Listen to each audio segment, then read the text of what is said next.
రామాయణం ఉత్తరకాండ 63 సర్గ. ఇక్కడ శ్రీరాముడు మధుపురానికి శత్రుఘ్నుని పట్టాభిషిక్తుని చెయ్యటం, మళ్ళీ ఒక దివ్య అస్త్రాన్ని కూడా తనకి ప్రసాదించటం, లవణాసురుని శూలం నుంచి రక్షణ పొందటానికి ఉపాయాన్ని కూడా చెప్తాడు. ఏవముక్తస్తు రామేణ పరాం వ్రీఢాం ఉపాగమత్ శత్రుఘ్నో వీర్య సంపన్నో మందం మందమువాచః. శ్రీరాముడు ఇలా చెప్పగా ఏదైతే మళ్ళీ అక్కడికి వెళ్ళనని, నీకే సేవ చేసుకుంటూ ఇక్కడే ఉంటానని కానీ చెప్పకూడదు. అంటే యుద్ధానికి వెళుతున్నావు, తన్ని వధించిన తర్వాత ఆ రాజ్యానికి మళ్ళీ రాజుగా నువ్వు ఉండి ఆ పరిపాలన అంతా కూడా మళ్ళీ ధర్మబద్ధంగా చూసుకోవాలి. ఇవన్నీ దీంతో వచ్చేవి, అవన్నీ మళ్ళీ నేను స్వీకరించను అని చెప్తే మాత్రం కుదరదు, అన్నీ ఆలోచించుకోమని చెప్పాను. ఇలా చెప్పి శత్రుఘ్నుడు ఎంతయో బిడియపడ్డాడు. తర్వాత మహావీరుడు అన్నతో మళ్ళీ తిన్నగా ఇలా అంటున్నాడు. అధర్మం విద్మ కాకుత్సా యస్మిన్ననర్థే నరీశ్వర కథం తిష్టత్సు జ్యేష్ఠేషు కనీయాన్ అభిషిచ్యతే. మహారాజా, ఈ పద్ధతి నాకు ఎందుకో ధర్మంగా అనిపించట్లేదు. అంటే నాకన్నా పెద్దవాళ్ళు ఉన్నారు కదా, వాళ్ళు ఉండగా చిన్నవాడిని కదా, నేను ఎలా పట్టాభిషిక్తుని అవుతాను? పట్టాభిషిక్తం అవ్వాలంటే పెద్దవాళ్ళు అవ్వాలి, నేను చిన్నవాడిని, అలా ఎలా అవుతుంది? అది అధర్మమేమో, నాకు ధర్మం అనిపించట్లేదు అని. అవశ్యం కరణీయం చ శాసనం పురుషర్షభ తవ చైవ మహాభాగ శాసనం దురతిక్రమం. పురుషోత్తమ, ఓ మహాభాగా, నీ ఆజ్ఞ తప్పకుండా ఆచరించదగినదే, అందులో ఏమీ తప్పులేదు. అది ఉల్లంఘించకూడదు, అంటే దాన్ని మితిమీరకుండా దాన్ని మళ్ళీ చక్కగా ఆచరించాలి. అయితే మహావీరుడా, మధ్యలో భరతుడున్నాడు కదా, ఇప్పుడు లవణాసురుని సంహరించి మళ్ళీ ప్రతిజ్ఞ చేస్తే ఏమాత్రం కూడా పలకకూడదు. ఈ విషయాన్ని నీ వల్ల నేనే విని ఉన్నాను కదా. అంటే భరతుడు ప్రతిజ్ఞ చేయుచుండగా నేను ఏమాత్రం పలకకూడదు, అంటే అన్న పెద్దవాడు మాట్లాడుతుంటే చిన్నవాడు మాట్లాడకూడదు, ఇది నీ వల్లే నేను విన్నాను. ఆ వేదంలో కూడా ఇలాగే కదా చెప్పబడి ఉన్నది. త్వత్తు మయా శృతం వీర శృతిభ్యశ్చ మయా శృతం నోత్తరం హి మయా వాచ్యం మధ్యమే ప్రతిజానతి. అయినా నేను యుద్ధమందు లవణాసుని చంపేస్తానని తొందరపాటులో నేను మాట్లాడేశానేమో, ఇది నేను చేసిన తప్పేమో, అలా నేను అనకుండా ఉండాల్సింది. వ్యాహృతం దుర్వచో ఘోరం హంతాస్మి లవణం హృదే తస్యేవం మే దురుక్తస్య దుర్గతి పురుషర్షభ. ఓ పురుషోత్తమ, అట్లా మాట్లాడటం వల్ల నాకేమన్నా దుర్గతి పడుతుందంటావా? పెద్దవాడైన భరతుడి విషయంలో నేను మర్చిపోయి తొందరపాటులో మళ్ళీ నేనే పట్టాభిషిక్తం అవుతుంటే దీని పరివాసనం పట్టాభిషేకం. అంటే కొన్ని ముందు మాట్లాడేటప్పుడు ఆలోచించుకోవాలి అని ఎందుకు చెప్తారు? ఈ కార్యానికి నువ్వు ఒప్పుకుంటున్నావు అంటే దాని తర్వాత మళ్ళీ కొన్ని ఉంటాయి, అవన్నీ కూడా నువ్వు చేయడానికి ఒప్పుకున్నట్టే. ఇది చేస్తే దాని పర్యవసానం ఏమవుతుందో దాని తర్వాత జరిగే వాటికి కూడా నువ్వు సిద్ధంగా ఉండాలి. అవి నీకు తెలియనప్పుడు, అవి నీకు అర్థం కానప్పుడు, దీని తర్వాత అది అవుతుందన్న అవగాహన నీకు లేనప్పుడు అందుకే నోరు జారద్దు అంటారు. తెలుసుకుని మాట ఇవ్వాలి. అందుకే నేను తొందరపడ్డానేమో, పెద్దవాడైన భరతుడు ఉండగా అతను మాట్లాడుతున్నప్పుడు మధ్యలో దూరకుండా ఉండాల్సింది. ఇప్పుడు నేను పట్టాభిషిక్త అవుతా, నిజంగా నాకు పట్టిన దుర్గతిలాగా నేను భావిస్తున్నాను. ఉత్తరం హినవత్మన్యం జ్యేష్ఠేన విహితే పునః అధర్మ సహితం చైవ పరలోక విభర్జితం. అంతేకాకుండా ప్రభు, పెద్దవాడైన భరతుడు ఇట్లా పలుకుతుంటే అందుకు విరుద్ధంగా నేనేమి మాట్లాడకుండా ఉండవలసింది కదా, నేనెందుకు అలా మాట్లాడేది? ఇది అధర్మం కదా. సోహం ద్వితీయం కాకుత్సా న వక్ష్యామి తవోత్తరం మా ద్వితీయేన దండో వై నిపతేన్మయి మానధ. అందువలన నాకు ఉత్తమలోక సుఖాలు దూరమైపోతాయేమో. ఓ కాకుత్స, గౌరవాన్ని రక్షించేవాడివి, నీ ఆదేశానికి భిన్నంగా నేను మరి ఒక మాటను పలుకను. అంటే భరతుడు మాట్లాడుతుంటే అప్పుడే మధ్యలో మాట్లాడి ఒక తప్పు చేసేసాను, ఇప్పుడు మళ్ళీ ఇంకో తప్పు నేను చేయదలుచుకోవట్లేదు, అందుకని నీ మాటలకి నేను మారు మాట ఇంకొకటి మాట్లాడను. నువ్వు ఏది చెప్తే అది నేను చేసేస్తాను. कामकारो ह्यहं राजन् तवास्मि पुरुषर्षभ अधर्मं जहि काकुत्सा मत्कृते రఘునందన. భరతుడి మాటకు పట్టించుకొనక తొందరపడి మాట్లాడి ఒక శిక్షకి గురైపోయాను, ఒక అపరాధం చేసేసాను, మళ్ళీ ఇంకో అపరాధం నేను చెయ్యకూడదు. అందుకే ఇక నీ ఆదేశాన్ని పాటించటం తప్పితే ఇంకోటి లేదు. అది కూడా నీ ఆదేశం పాటిస్తున్నది కూడా నాకు ఒక శిక్షలాగే అనిపిస్తుంది. ఎందుకంటే మళ్ళీ అక్కడ రాజ్యాల్లో నేను పట్టాభిషిక్తుని అవ్వాలంటున్నావు కాబట్టి. ఓ పురుషోత్తమ, ఓ కాకుత్స, ఓ రఘురామ మహారాజా, నేను నీ ఆజ్ఞని శిరసా వహిస్తాను. ఏవముక్తే తు శూరేణ శత్రుఘ్నేన మహాత్మన ఉవాచ రామః సంహృష్టో భరతం లక్ష్మణం తథా. ఈ విషయంలో నాకు అధర్మ ఫలము అంటకుండా నువ్వే చూసుకోవాలి. శూరుడు మహాత్ముడు అయిన శత్రుఘ్నుడు ఇలా మాట్లాడుతూ శ్రీరాముడు ఎంతో సంతృప్తితో భరతుడితో లక్ష్మణుడితో సుమంత్రుడితో మళ్ళీ ఇలా మాట్లాడుతున్నాడు. సంభారాన్ అభిషేకస్య ఆనయత్వం సమాహితాః అద్వైవ పురుషవ్యాఘ్రం అభిషేక్ష్యామి రాఘవం. సోదరులారా, సుమంత్ర, పురుష శ్రేష్ఠుడైన శత్రుఘ్ని నేడే పట్టాభిషిక్తుడిగా చేసేద్దాము. కనుక ఆ మహోత్సవానికి కావాల్సిన వస్తువులన్నిటినీ కూడా తొందరగా సిద్ధపరిచి అవన్నీ కూడా ఇక్కడికి తీసుకొచ్చేయండి. ఇంకా యుద్ధానికి వెళ్ళలేదు, యుద్ధం జరగలేదు. అంటే యుద్ధం జరిగిన తర్వాత, మరణించిన తర్వాత రాజు అవ్వాలంటే ముందుగానే ఆ నిర్ణయాన్ని అమలుపరచడానికి ఆ పట్టాభిషేకం చేసి మరి యుద్ధానికి పంపిస్తున్నాడు. పురోహితం చ కాకుత్స నైఘమాన్ పృథ్విజస్తథా మంత్రిణశ్చైవ తాన్ సర్వాన్ ఆనయత్వం మమాజ్ఞయా. భరత, పురోహితుడు, వేద పండితులు, ఋత్వికులు, మంత్రులు మొదలైన వారిని అందరినీ కూడా తీసుకురండి, ఇది నా ఆజ్ఞ.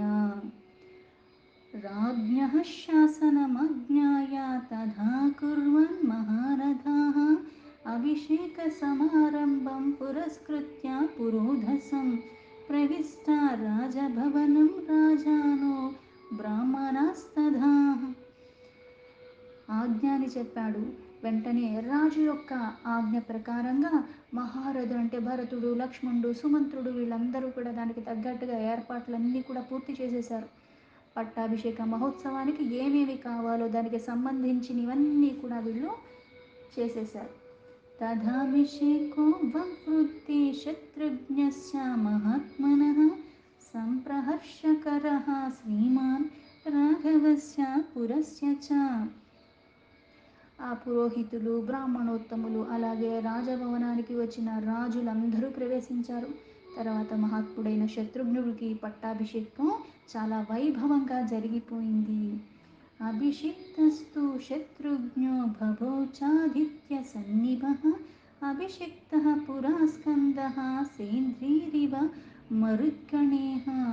అప్పుడు శ్రీరాముడు ఎంతో సంతోషంగా, అక్కడ జనులందరూ చూస్తుండగా వాళ్ళు కూడా ఎంతో ఆనందంతో పులకించిపోయారు.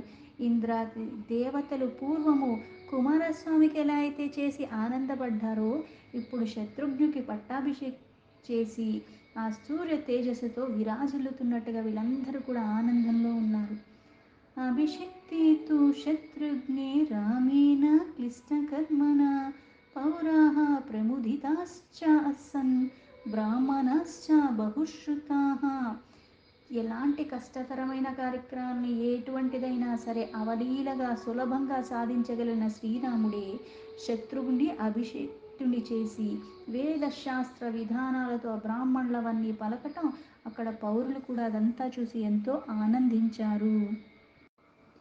కౌసల్యా చ సుమిత్రా చ మంగళం కైకేయీ తథా చక్రుస్తా రాజభవనే యాశ్చాన్యా రాజయోషితః. కౌసల్యమాత, అలాగే తల్లి అయిన సుమిత్ర, కైకేయీదేవి వీళ్ళందరూ కూడా రాజభవనంలో ఉన్న తదితర వీళ్ళందరూ కూడా ఉన్న స్త్రీలందరూ శుభ ఆశీస్సులన్నీ కూడా పలికారు. ఋషయశ్చ మహాత్మానో యమునా తీరవాసినః హతం లవణమాంశంసుః శత్రుఘ్నస్యాభిషేచనాత్.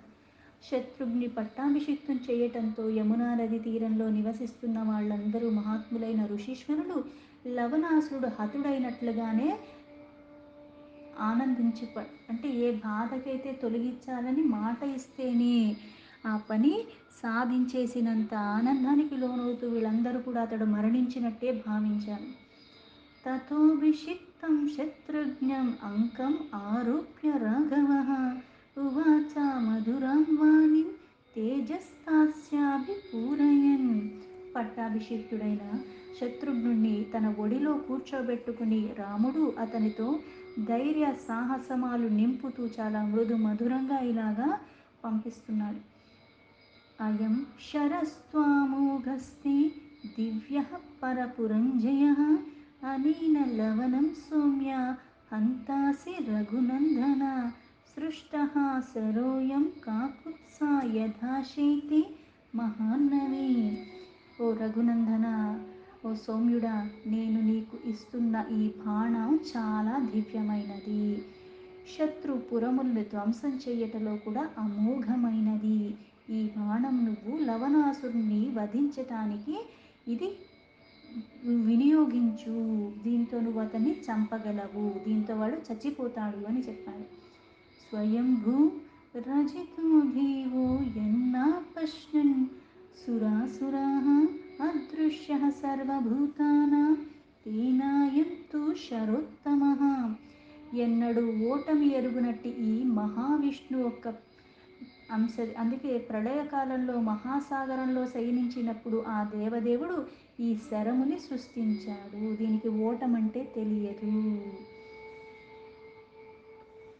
సృష్టః క్రోధ విభూతేన వినాశార్థం దురాత్మనోః మధుకైటభయోర్వీరా విఘాతే వర్తమానయోః స్రష్టుకామేన లోకాన్ త్రీంతౌ చానేన హతో యుధి.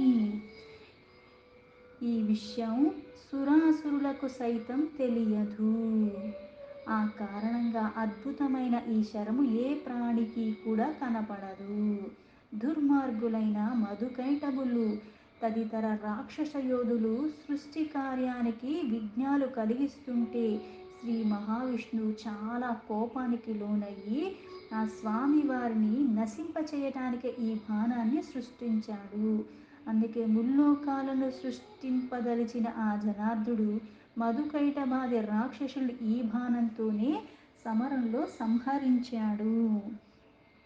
తౌ హత్వా జనభోగార్థం కైటభం తు మధుం తథా అనేన శరముఖ్యేన తతో లోకాశ్చకారసా. సమస్త ప్రాణులు సుఖశాంతులకి ప్రబలమైన ఈ శరమే మధుకైటభాది రాక్షసులందరినీ కూడా హతమార్చిన తర్వాత మళ్ళీ ఆ జగన్నాథుడొక్క లోకన్ను మళ్ళీ అప్పుడు సృష్టించాడు. నాయం మయా శరః పూర్వం రావణస్య వధార్థినా ముక్తః శత్రుఘ్న భూతానాం మహాంస్త్రస్సో భవేదితి. శత్రుఘ్న, సమస్త ప్రాణులకి తీరని భయభ్రాంతులు కలిగజేసే పూర్వము రావణాసుని వధించే సమయంలో నేను దీన్నే ప్రయోగింపలేదు. యశ్చ తస్య మహశ్చూలం త్రయంబకేన మహాత్మనా దత్తం శత్రు వినాశాయ మధురాయుధముత్తమం. మహాత్ముడైన పరమశివుడు శత్రు సంహారణకై ఆ మధురాక్షుడికి ఉత్తమోత్తమైన ఒక మహాశూలాన్ని తన శూలం నుంచి సృష్టించి అనుగ్రహించి ఉన్నాడు. సాతన్నిక్షిప్య భవనే పూజ్యమానం పునః పునః దిశః సర్వాః సమాసాద్య ప్రాప్నోత్యాహారముత్తమం. ఆ శూలము మధురాక్షుడి నుంచి అతని కొడుకైన లవణాసుడికి సంక్రమించింది. అతడు ఆ శూలాన్ని తన భవనంలో ఉంచుకున్నాడు, నిత్యము పూజించాడు. తర్వాత అన్ని దిక్కులు యందు కూడా సంచరిస్తూ తనకిష్టమైన ఆహారాన్ని పొందుతున్నాడు. యథా తు యుద్ధం ఆకాంక్షన్ కశ్చిదీనం సమాహ్వయాన్ తథా శూలం గృహీత్వా త్వం భస్మరక్షః కరోతి. ఎవరైనా యుద్ధానికి సిద్ధమై తన మీదకు వచ్చినప్పుడు అతడు మళ్ళీ ఆ శూలాన్ని గ్రహించి ఆ శత్రువుని భస్మం చేసేస్తున్నాడు. ఆ శూలం తన చేతిలో ఉన్నంత వరకు తనకి మరణం లేదు. సత్వం పురుష శార్దూల తమాయుధ వినాకృతం అప్రవిష్టం పురం పూర్వం ద్వారీ తిష్టా ధృతాయుధ. ఓ పురుషశ్రేష్ఠ, మహిమాన్వితమైన ఈ శరము పొందిన నువ్వు ఆ లవణాసురుడు నిరాయుడై ఇంటికి వచ్చినప్పుడు, ఆయుధం చేతిలో లేనప్పుడు, శూలం చేతిలో ఉన్నప్పుడు మరణం లేదు, అప్పుడు అతడి పురములో ప్రవేశించకముందే ఈ దాన్ని నువ్వు చేత పట్టుకో, అప్పుడు అతని ద్వారం దగ్గర నువ్వు నిలిచి ఉండు. అప్రవిష్టం చ భవనం యుద్ధాయ పురుషర్షభ ఆహ్వాయేగా మహాబాహు తతో హంతాసి రాక్షసం. ఓ మహాబాబు నరోత్తమ, అతడు తన భవనంలో ప్రవేశింపక ముందే నువ్వు అతనికి యుద్ధమునకు ఆహ్వానించి ఆ రాక్షసుని చంపేసేయి, లేకపోతే ఇంకోలాగా జరిగితే అతన్ని వధించడం అన్నది అసాధ్యము. అన్యథా క్రియమాణే తు అవధ్యః సా భవిష్యతి యది త్వేవం కృతే వీర వినాశం ఉపయాస్యతి.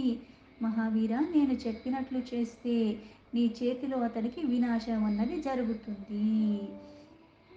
ఏతత్తే సర్వమాఖ్యాతం శూలస్య చ విపర్యయః శ్రీమతః శితికంఠస్య కృత్వం హి దురతిక్రమం. ఆ శూలం యొక్క ప్రభావము, దాని నుంచి రక్షణ పొందు విధానం గురించి నీకు పూర్తిగా వివరించాను. సర్వశక్తిమంతుడైన పరమేశ్వరుడు యొక్క ప్రభావం వల్ల మళ్ళీ ఇక్కడ ఆ నియమాన్ని ఉల్లంఘించేలాగా చేస్తేనే మరణం ఉన్నది, లేకపోతే తనకి మరణం లేదు. అందుకు నేను చెప్పినట్టుగా చేస్తేనే అతడు మరణిస్తాడు. దీంతో వాల్మీకి మహర్షి విరచితమైన ఆది కావ్యమైన శ్రీమద్ రామాయణంలో ఉత్తరకాండలో 63 సర్గ సంపూర్ణం.